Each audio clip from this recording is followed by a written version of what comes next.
అలసిపోయి కష్టాల వంతలు నువ్వు దాటుకొని కడలిలో కదిలేటి పొడవైతేనే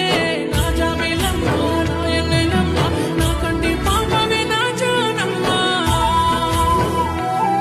మీ కన్నీళ్ళు తుడిసేటి సేయితేనే బంగారుకున్నా నా గుండె నిండా నువ్వు చల్లకున్నా